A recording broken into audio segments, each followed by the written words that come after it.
The small storage unit smelled like dust and forgotten things. Alex had gotten used to it over the last 3 months. He'd made a bed from 2 flattened cardboard boxes and an old sleeping bag he'd found at a church donation center. It wasn't much, but it was dry when it rained and kept him out of sight. Alex checked his watch. 5:30 a.m. Time to get moving. He folded his sleeping bag carefully and tucked it behind a stack of empty plastic bins he'd arranged to look like someone was just using the unit for regular storage. His backpack held everything important: 3 t-shirts, 1 extra pair of jeans, his school books, toothbrush, and a small photo of his family from before everything fell apart. The community center opened at 6 a.m. If he hurried, he could be the first one in line for the showers, cleanup, and still make it to school before anyone else arrived. He'd gotten good at this routine. As he locked the storage unit, he nodded at the night security guard who was ending his shift. The guard never asked questions. Maybe he knew and just looked the other way. Maybe he didn't care. Either way, Alex was grateful. "Morning," the guard said, same as always. "Morning," Alex replied, adjusting his backpack straps. He'd learned that if you acted like you belonged somewhere, people rarely questioned you. The morning air was cool as he walked the 12 blocks to the community center. His stomach growled. He hadn't eaten since lunch at school yesterday, but his next free meal wouldn't be until he got to school. The center didn't offer breakfast, just showers and a place to wash clothes once a week. No one would ever guess he was homeless. At 17, Alex had mastered the art of blending in. His clothes were always clean. His homework was always done. His attendance was perfect. Teachers saw a quiet, hardworking student. Classmates saw a guy who kept to himself but was always willing to help with math problems. No one saw a kid who hadn't slept in a real bed since his parents lost their apartment 3 months ago.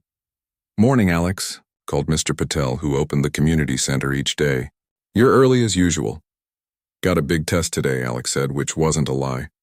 He always had tests or quizzes or something due. Staying on top of schoolwork was his lifeline. The shower was quick but thorough. Alex had gotten his routine down to 7 minutes, enough time to get clean without wasting water. He brushed his teeth, combed his hair, and changed into fresh clothes from his backpack. Looking in the mirror, he could almost convince himself everything was normal. By 7:15, he was at school, slipping in through the side entrance that the early arriving teachers used. The cafeteria wouldn't open for another half hour, but he'd discovered that Mrs. Chen, the lunch lady with the kind eyes, would sometimes give him a banana or granola bar if he helped her set up. "You're going to wear yourself out. Coming in so early every day," she said, sliding him a carton of milk and an apple when he finished arranging trays. "I like the quiet," he said.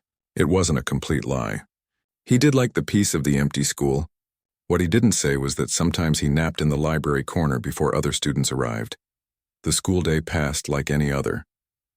Alex answered questions in calculus, turned in his history paper, and avoided the rowdy lunch table where kids might ask why he only ate school food. After the final bell, he went to track practice. Running made him feel free, and staying at school late was better than going back to the storage unit before dark. As he cooled down from the last set of sprints, Coach Bennett called the team together. "Listen up. The city STEM competition is coming up next month. Big prizes this year, including a full scholarship to State University for the winner." Coach looked around at the sweaty faces.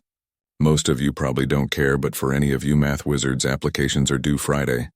Alex's heart rate, already up from running, kicked up another notch. A full scholarship?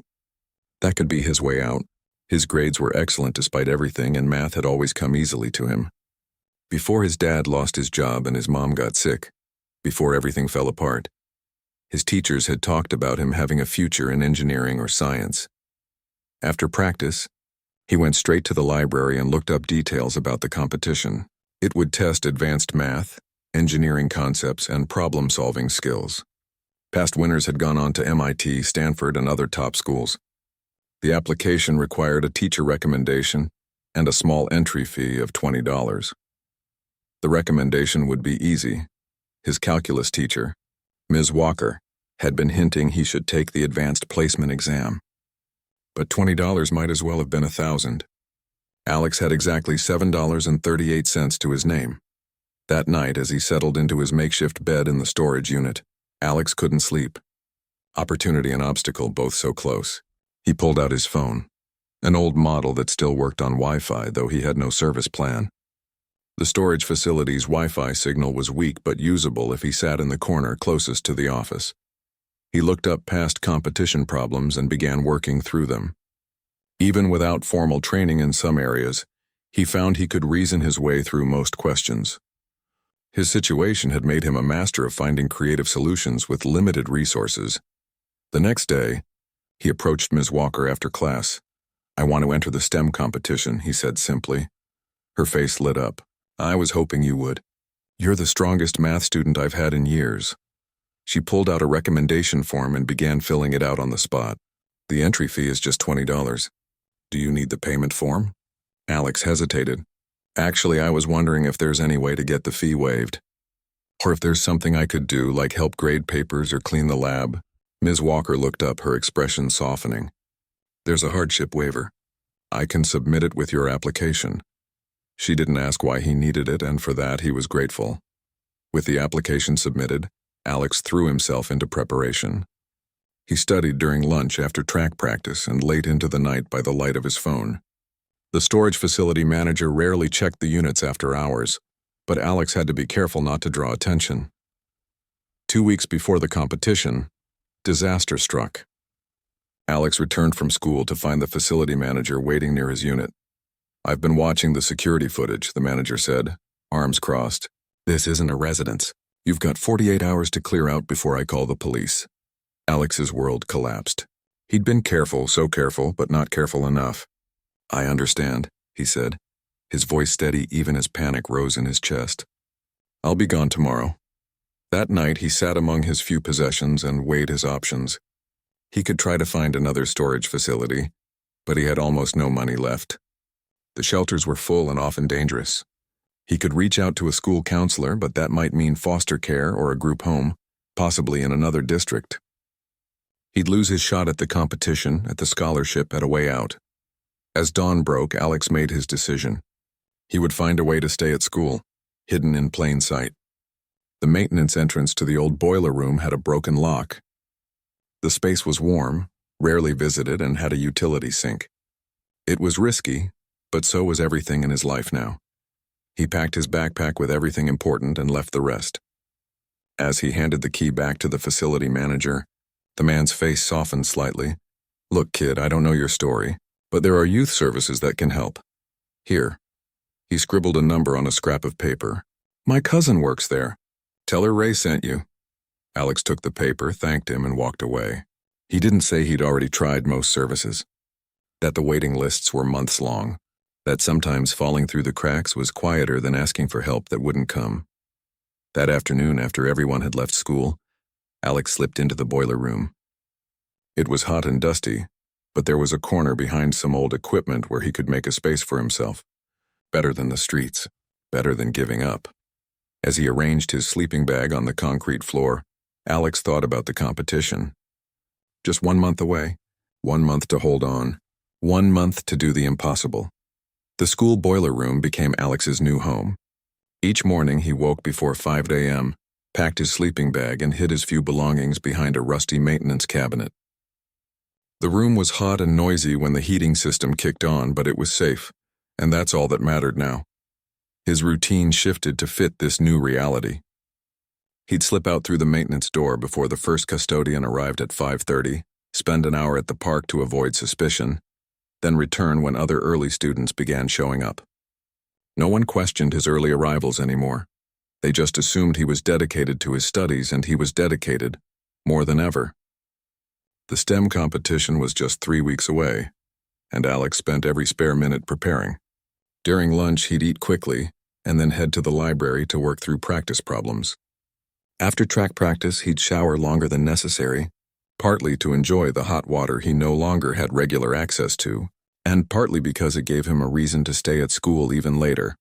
"You're really putting in the hours," said Coach Richards one evening, finding Alex still working in the library at 6:30 p.m. "Don't burn yourself out before the big competition." Alex looked up from his physics textbook and forced a smile. "Just making sure I'm ready."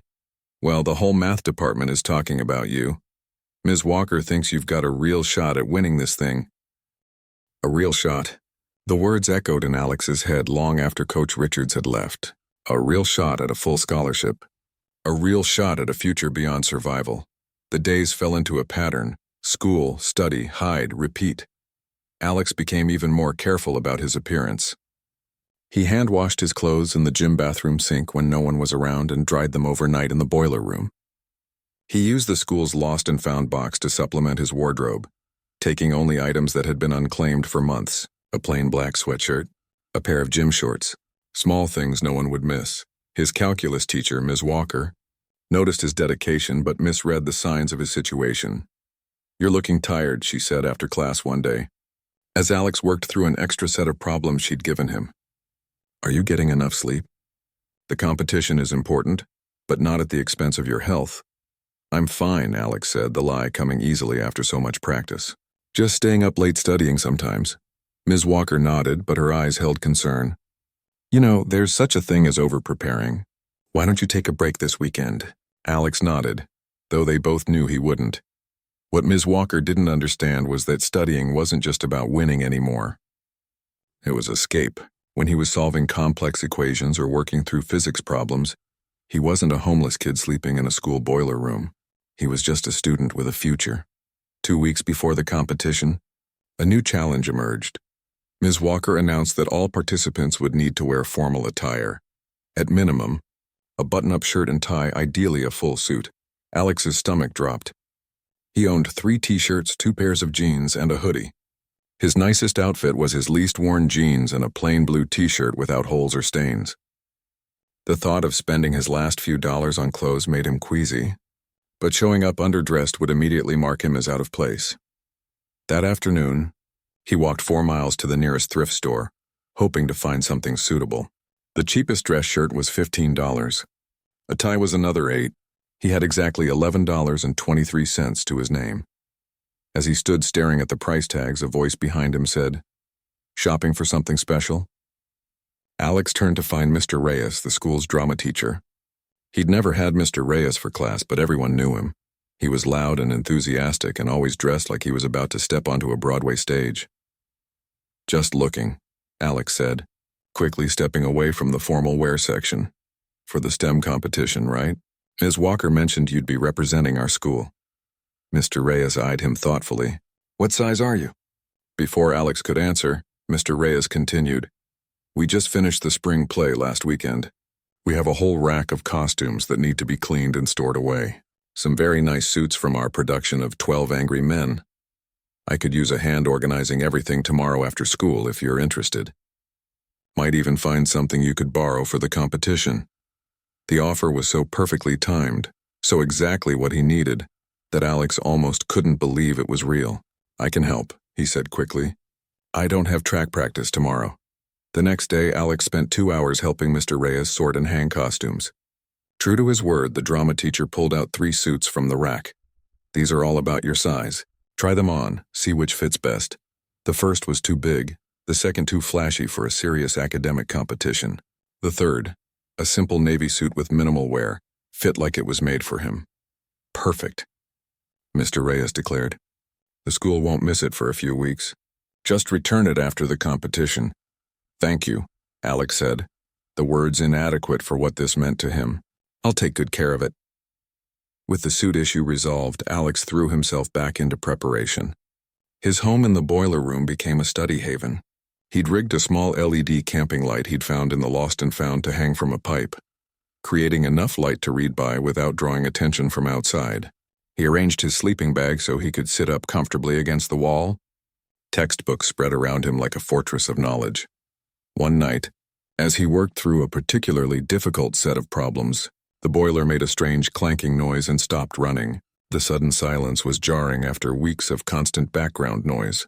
More concerning was the rapidly cooling air. October nights were getting colder, and without the boiler's heat, the room would quickly become uncomfortable. Alex examined the machinery cautiously. He knew nothing about boilers, but he understood systems and problem-solving. After 10 minutes of careful observation, he located a loose connection that seemed to be the issue.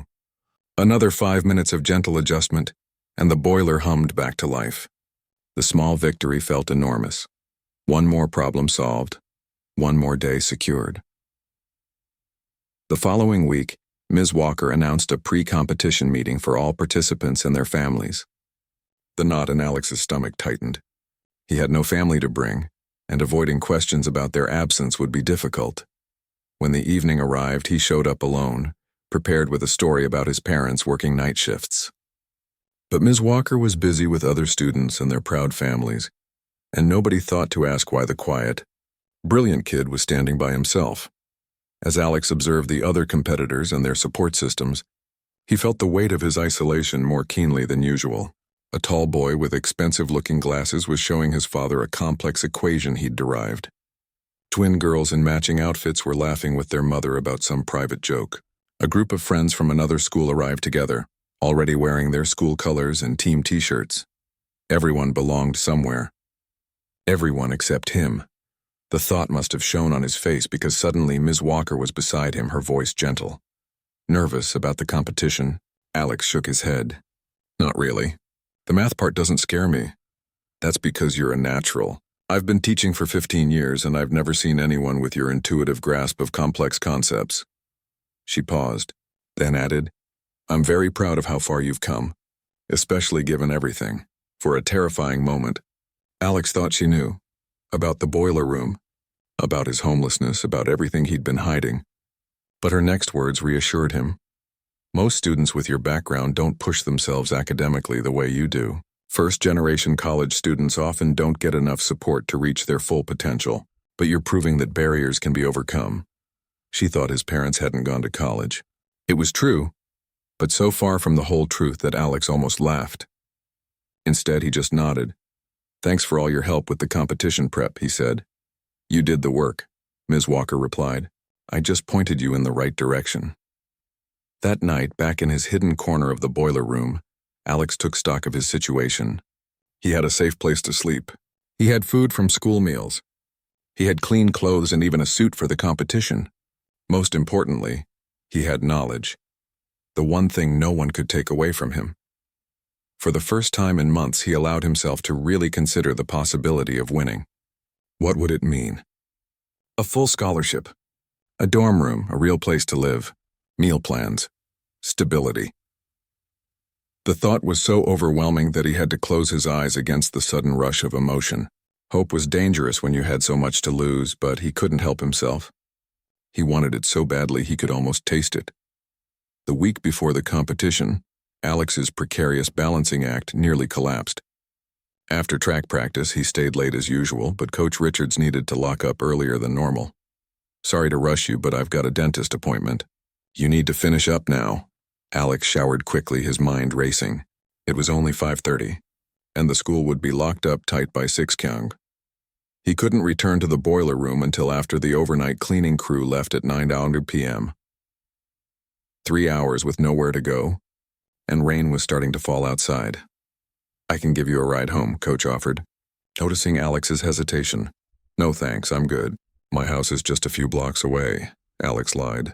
I'm meeting someone at the library anyway. The public library closed at 8 cows on weeknights. Alex could spend time there, then circle back to school afterward. It wasn't ideal, but it would work. He'd gotten good at making things work.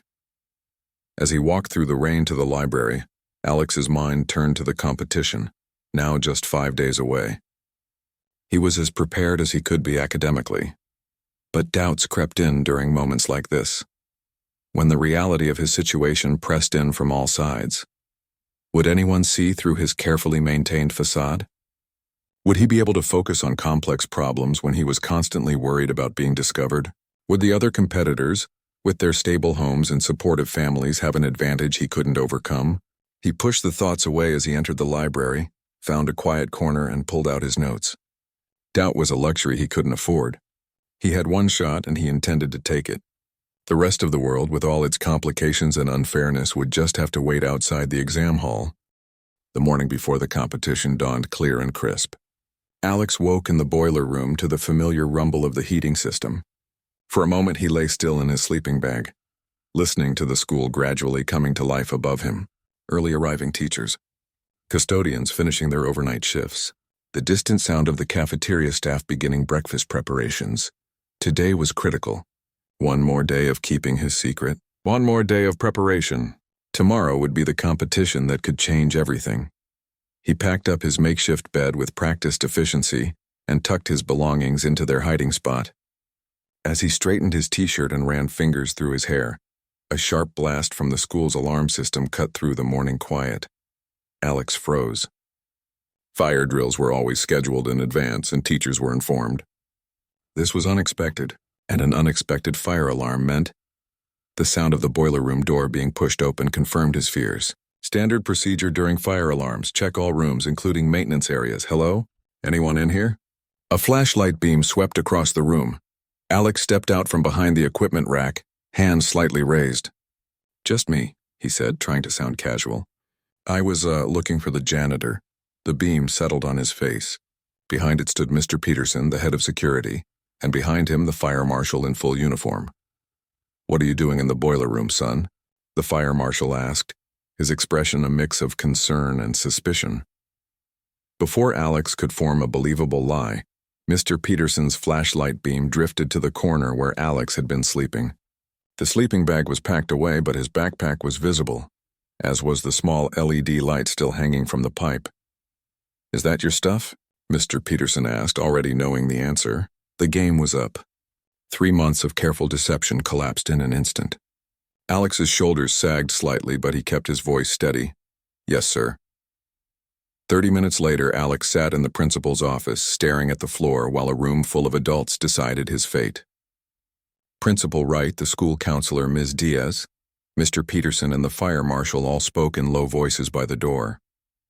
Occasionally, one of them would glance at Alex with an expression he couldn't quite read. Pity, concern, disappointment? Finally, Ms. Diaz approached and sat in the chair next to him rather than behind the desk. It was a small gesture, but one that made Alex feel slightly less like he was on trial. Alex, she said gently, how long have you been staying in the school? About 3 weeks, he answered truthfully. No point in lies now, and before that, a storage unit for a few months. Friend's couch for a while before that.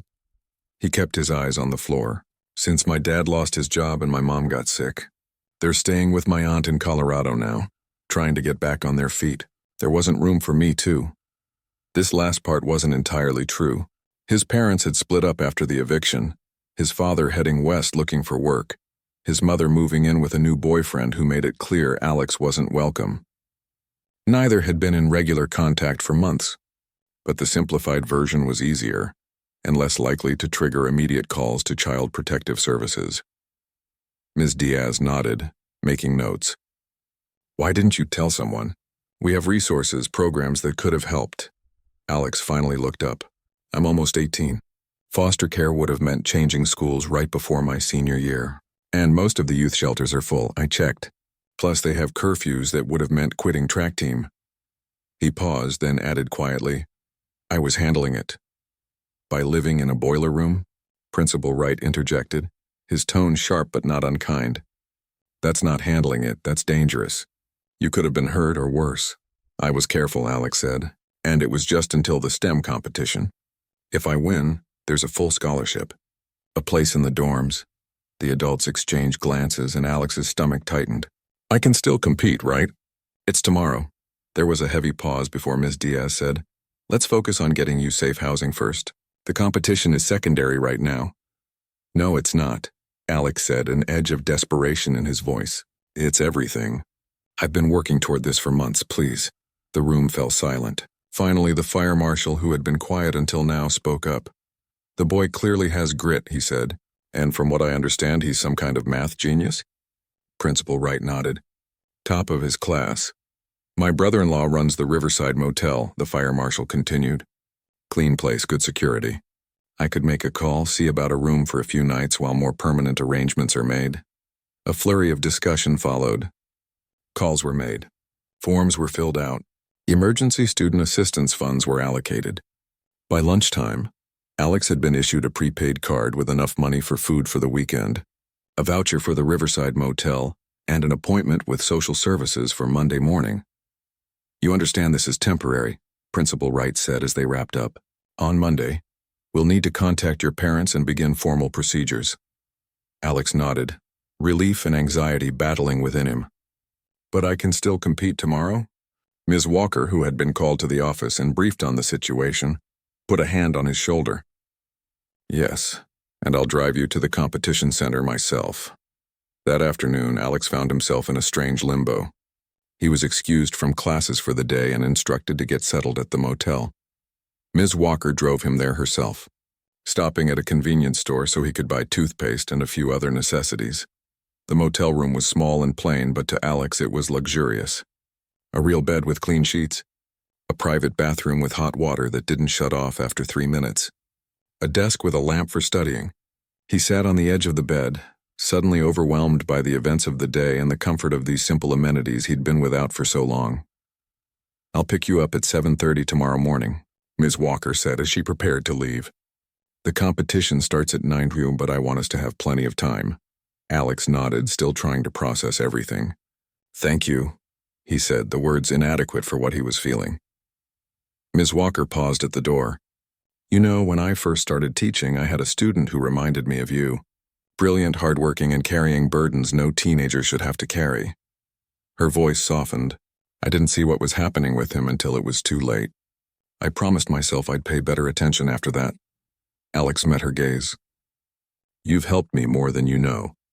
After she left, Alex took a long, hot shower, his first without having to rush or worry about someone else needing the facilities, and then spread his competition notes across the bed. He should study, use this quiet space to make final preparations, but his mind kept drifting to the morning's events, to the sudden exposure of his secret life, to the uncertainty that waited on the other side of tomorrow's competition. Just as he was trying to refocus on a particularly challenging set of physics equations, his phone buzzed. It was an old model, as he'd sold his newer one months ago when money first got tight. The cracked screen displayed a text message from a number he didn't immediately recognize. "It's Ms. Diaz. Just checking that you're settled in okay. Also, there's a package for you at the front desk." Curious, Alex went to the motel office. The desk clerk handed him a plain shopping bag. Inside was a new button-up shirt still with tags attached and a note in Ms. Walker's handwriting. To go with the suit. "You've got this." The simple kindness broke something loose inside him. Back in his room, Alex sat on the bed and cried for the first time since his parents had split up and left him behind. Not from sadness or self-pity, but from the overwhelming realization that people cared, that he wasn't completely alone after all. When the tears finally stopped, Alex felt lighter somehow. He showered again, put on the new shirt to make sure it fit. It did perfectly, and then returned to his notes with renewed focus. The equations that had seemed impossible earlier now flowed smoothly in his mind. Physics principles connected with mathematical concepts in ways he hadn't seen before. He studied until nearly midnight, then set his phone alarm and crawled into the clean, comfortable bed. Sleep came quickly, deeper and more restful than any night in recent memory. The ringing of his phone jolted him awake. Bleary-eyed, he checked the time. 6:15 a.m., still early before his alarm should have gone off. The caller ID showed an unfamiliar number with a Colorado area code. "Hello?" he answered cautiously. "Alex? It's Dad." The voice was instantly familiar despite the months of silence. Alex sat up, suddenly wide awake. "Dad? How did you— Your principal called me. Why didn't you tell me things were so bad? That you were—" His father's voice broke. "Living in a school boiler room? For God's sake, Alex." The conversation that followed was difficult, filled with explanations and apologies from both sides. His father had found steady work at a construction company 2 months ago, but had been too ashamed of his earlier abandonment to reach out. He'd been sending money to Alex's mother, assuming it was being shared. "She told me you were staying with friends from the track team," his father said, the pain evident in his voice. "That you were fine." "I am fine," Alex insisted, though they both knew it was far from true. "I'm coming to get you," his father said firmly. "I can be there by tomorrow night." "No." The word came out sharper than Alex intended. "I mean, not yet. I have the STEM competition today. It's important." There was a pause on the line. "Your principal mentioned that. Said you're some kind of math star now. I've been working really hard for this. If I win, there's a full scholarship to State University." Another pause, longer this time. "You always were the smart one in the family," his father finally said, a mix of pride and regret in his voice. Okay, you do your competition. I'll drive up tomorrow. We'll figure things out from there. After they hung up, Alex sat on the edge of the bed, mind reeling. Everything was changing so quickly. His carefully constructed world of survival and secrecy had completely unraveled in less than 24 hours. In its place was, what? Uncertainty. Yes, but also possibilities he hadn't allowed himself to consider. The prospect of reconnecting with his father brought a complex mix of emotions. Anger at being abandoned, relief at not being alone anymore, fear that the reunion might not last, that he might be hurt again. But underneath it all was a thin, persistent thread of hope. Alex pushed these thoughts aside for now. Today was about the competition. Everything else could wait. He dressed carefully in his borrowed suit and new shirt, combed his hair, and double-checked that he had all necessary materials. As he studied his reflection in the bathroom mirror, he barely recognized himself. The suit transformed him from a struggling kid into someone who looked like he belonged in an academic competition, like he had a future worth fighting for.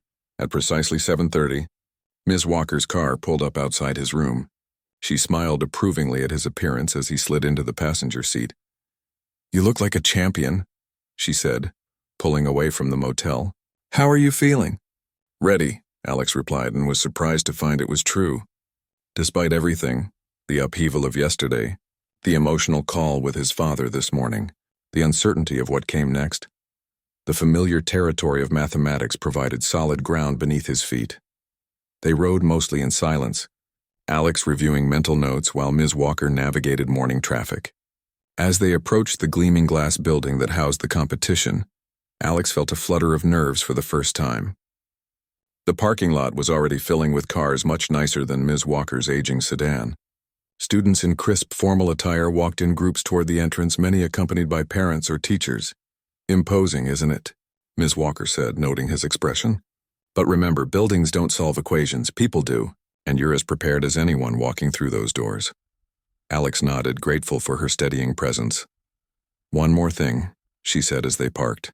"No matter what happens in there today, I want you to know that I'm proud of you. Not just for your mathematical abilities, but for your persistence in the face of circumstances that would have defeated most people." The unexpected praise caught Alex off guard. "Thank you for believing in me," he managed to say. "Not many people have." "Well, they should have," Ms. Walker replied simply. "Now let's go show them why." As they walked toward the entrance, Alex straightened his shoulders and lifted his chin. For the first time in months, he wasn't just surviving, he was moving toward something better. And no matter what challenges the day brought, he was ready to face them. The competition center buzzed with nervous energy. Hundreds of students in formal attire gathered in the main lobby, their voices creating a steady hum of excitement and anxiety. Alex stood slightly apart from the crowd, taking it all in. Every detail made him more aware of the differences between himself and the other competitors. Most arrived in groups from their schools, laughing together or quizzing each other on last-minute formulas. Many were accompanied by parents who fussed over them, straightening ties, offering encouragement, checking that they had everything they needed. Alex had Ms. Walker, who stood beside him now, a steady presence in the sea of strangers. But even with her support, he couldn't help feeling like an outsider, the boy in the borrowed suit with no team, no family cheering him on. "Let's check in," Ms. Walker suggested, guiding him toward a registration table where volunteers in matching t-shirts were handing out badges and information packets. The woman at the table smiled as they approached. "Competitor or chaperone?" "Competitor," Alex said, his voice steadier than he expected. "Name?" "Alex Chen." The woman checked her list, then handed him a badge on a lanyard. "You're in the single competitor category, is that right?" Alex nodded. "Great, you'll be in room 3C for the first round. It starts in 30 minutes, so you have time to review the schedule and rules in your packet." They found seats in a quieter corner of the lobby. Alex opened his packet and scanned the contents. A detailed schedule, competition rules, a map of the building, and information about the scholarship prize. The competition would unfold in 3 rounds throughout the day. The first would test pure mathematical knowledge, algebra, calculus, geometry, and statistics. The second focused on physics and engineering principles. The final round, for those who scored high enough in the first 2, was a complex problem-solving challenge that combined all disciplines. Only 10 competitors would advance to the final round. Only one would win the full scholarship. As Alex reviewed the materials, a group of students in matching blue blazers walked past. One boy, tall with expensive-looking glasses, glanced at Alex's badge. Single competitor category. Brave, the boy said, his tone making it clear he didn't think it was brave at all. What school are you representing? Westridge High, Alex replied, trying to match the boy's confident tone. Never heard of it. Is it private? Public, the boy raised an eyebrow. Well, good luck. You'll need it.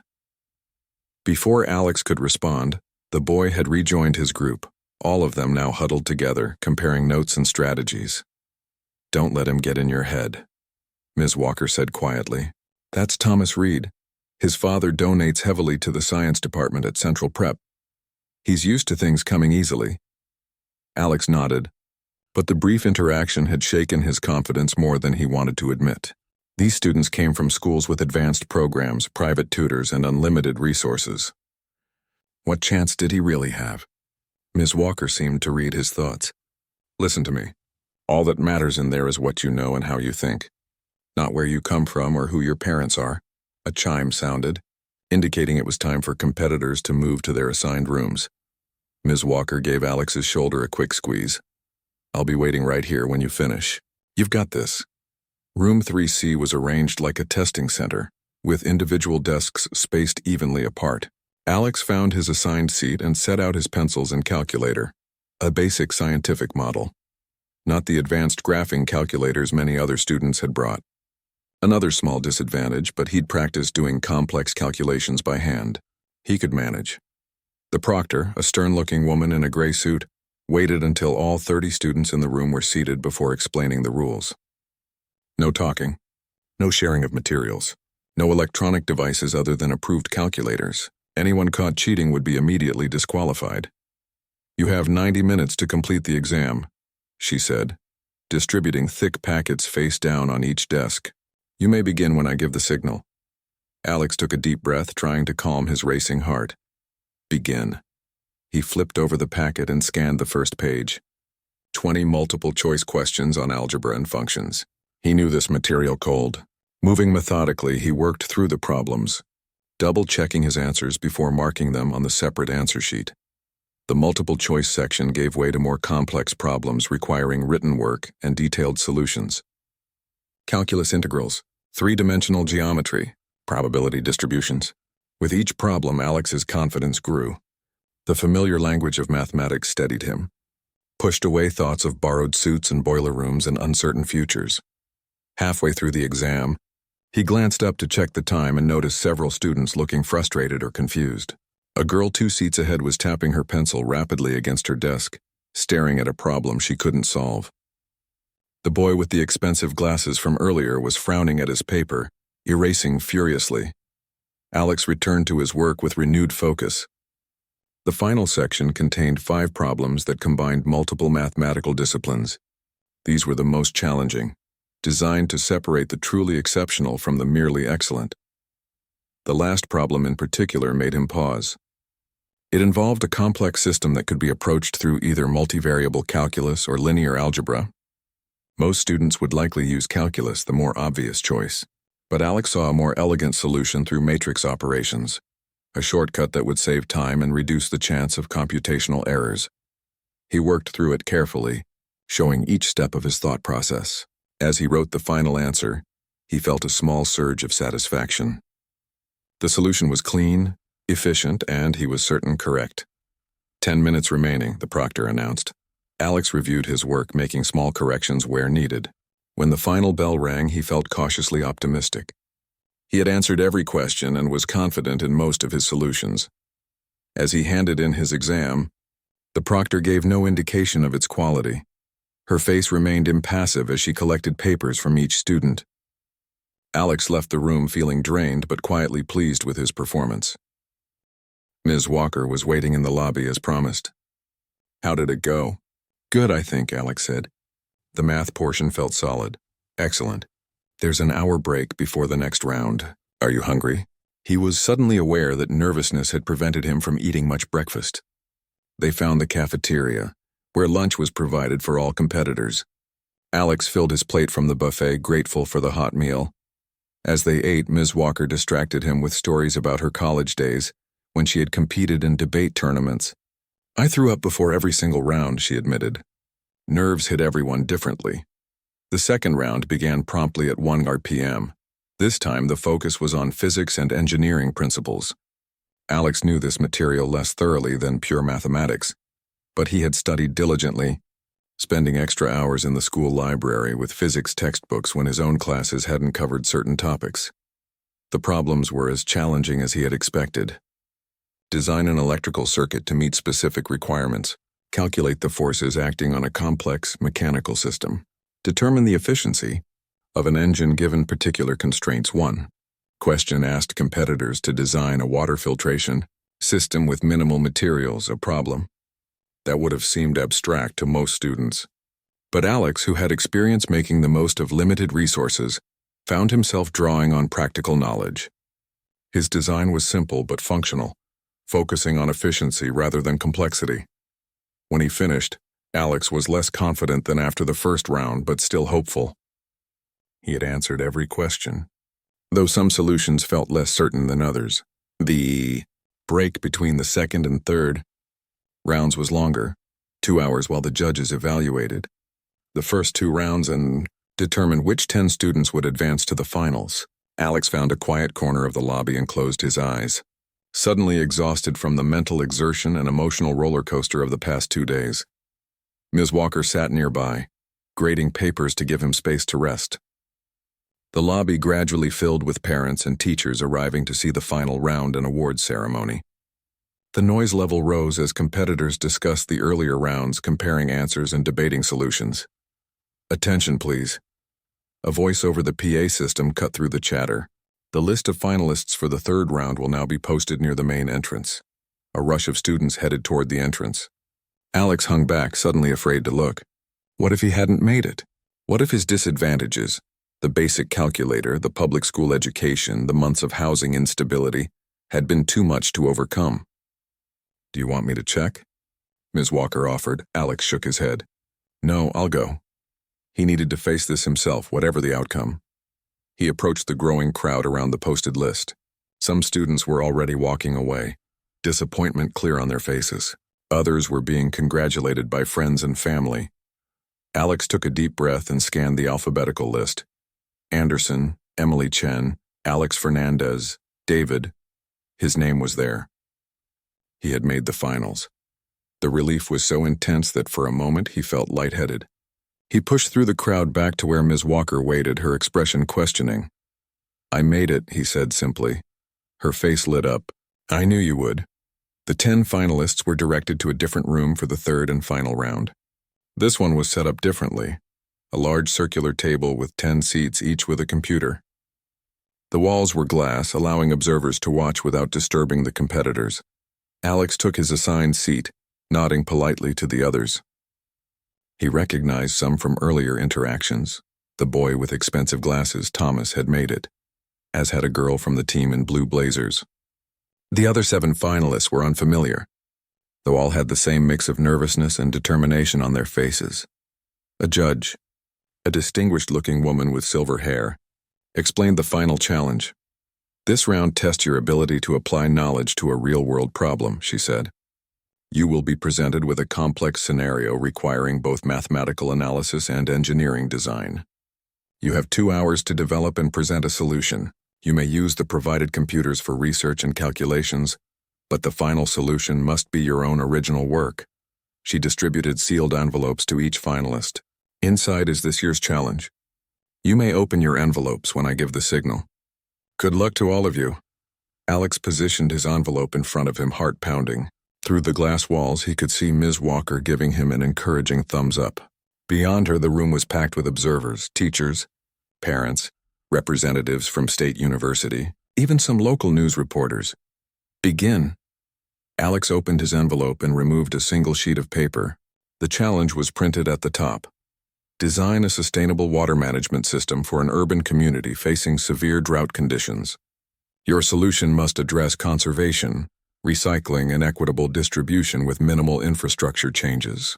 Consider both technical efficiency and practical implementation for a community with limited resources. For a moment, Alex stared at the paper in disbelief. Of all possible topics, this was one he understood intimately. Months of careful water usage in the community center showers, of washing clothes in bathroom sinks, of making every drop count. He had lived the reality of water scarcity in ways these other students could only imagine academically. While others immediately turned to their computers to begin research, Alex closed his eyes and thought. He visualized the community center where he had showered each morning, the school bathrooms where he had washed his clothes, the water fountains and sinks he had used so carefully. What simple changes would have made those systems more efficient? What solutions would be both mathematically sound and practically useful? When he opened his eyes, he had the framework of an answer. He turned to the computer and began researching specific technical details to support his concept. But the core of his solution came from lived experience, not theoretical knowledge. As the 2 hours progressed, Alex developed a comprehensive system. It wasn't flashy or complex, it didn't need to be. Instead, it focused on small, implementable changes that, when combined, would create significant impact. Modified shower heads that reduced flow while maintaining pressure, simple gray water recycling systems for gardens and toilets, rainwater collection integrated into existing gutter systems, community education programs based on real usage patterns. For each component, he included detailed calculations, water savings per household, cost-benefit analysis, timeline for implementation.